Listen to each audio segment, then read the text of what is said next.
Бер-берсенә охшаш нәрсәләр үзара тартылалар. Бер ханым эшен алыштырырга теләйде. Минем семинарларда йөреп, уй белән ничек итеп эшләргә өйрәнгәч, ул тормышта нәрсә белән шөгыльләнергә теләвен төгәл ачыклады. Яңа эше аны нинди шартлары белән канәгатьләндерергә тиеш булуын билгеләде.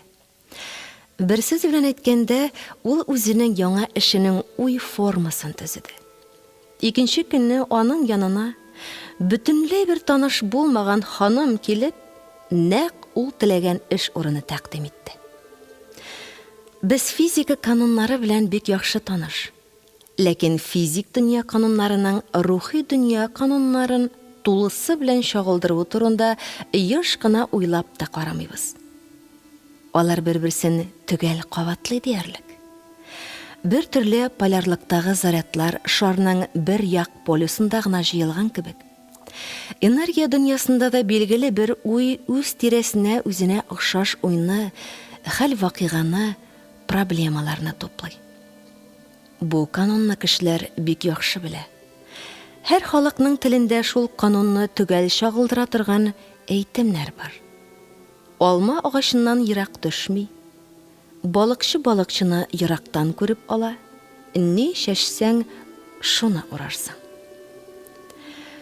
Үзебез һәм әйләнә-тирә турында билгеле бер уйларыбыз белән без тәгаен хәл вакыйганы үзебезгә тартып китерәбез. Әйтик, йыланнан курыксак, без еш кына йыланнарга тап булабыз. Әгәр машина астында калудан куркабыз икән, ул чагында без юлда еш кына төрле күңелсез хәлләргә тарыйбыз.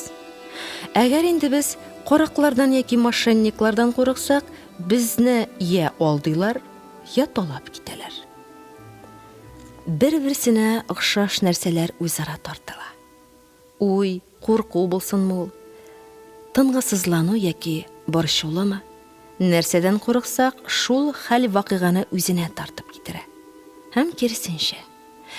Әгәр кешеләрнең намуслы булуына көчле, бер нинди икеләнү шикләнүсез ышану бар икән, бу ышаныч чыннан да безне бер кайчанда алдамый торган кешеләрне үзенә тарта.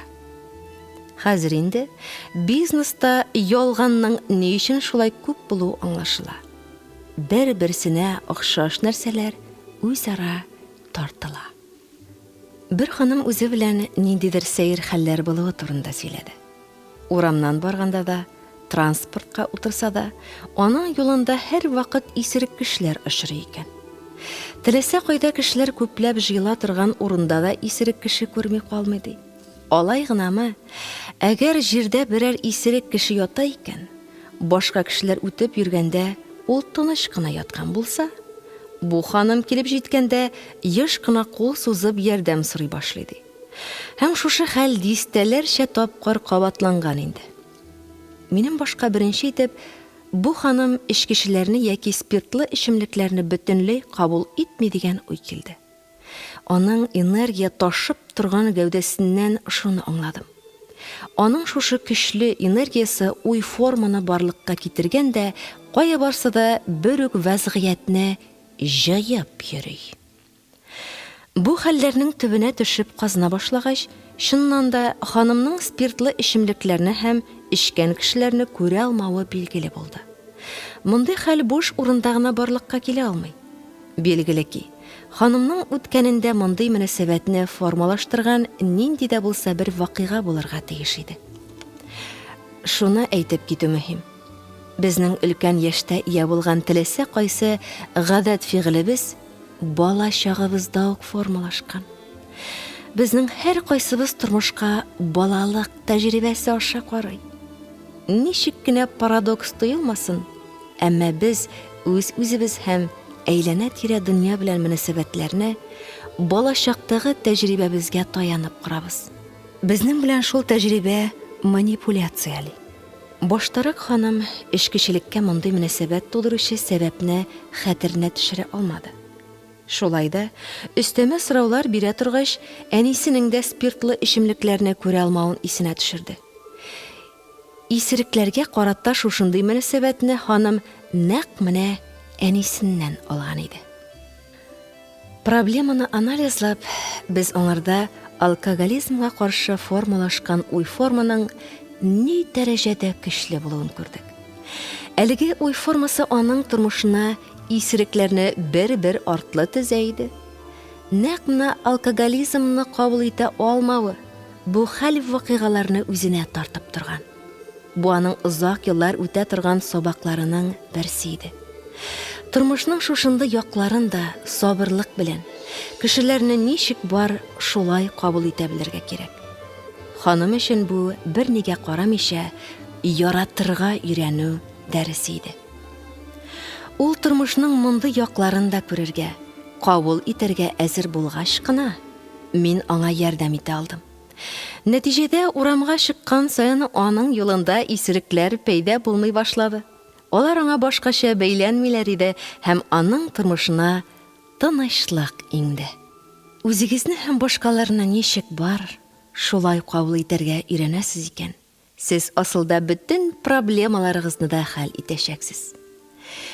Уйларның магнит кебек тарту үзенчәлеге турындагы сөйләшүгә йомгак ясап, дугалар турында да бер кәлимә сүз. Игътибар итсәгез, дуга төрле хәл вакыйгаларны үзенә тарту көченә ия булган шул ук уй ул. Дуганы күп тапкырлар кабатлы кеше уй формасына көч-куәт бирә. Ахыр чиктә аның теләгәне кабул була, материальләшә. Ни өчен дуга һәр вакытта да кабул булмыйсың? Беренчедән, кайдадыр төптә сез теләгәнегезнең кабул булуына карышасыз. Сез аны тормышыгызга кертергә ниятләмисез яки чынлап торып теләмисез. Сез аңа ябык. Икенчедән, теләгәнегезнең чынга ашуына шикләнәсез. Шик ул җимергәч көч. Өченчедән, дуга кылу ул җанның, күңелнең аерым бер халәте. Сез бу халәткә керә алмыйсыз һәм шул рәвешле аны көчсезләндерәсез. Дүртенчедән, сез теләгәнегез кабул булуын тиз генә төшенә алмыйсыз һәм кабул итмисез. Ничек инде диярсез? Бу турыда алда сөйләшәчәкбез дә инде.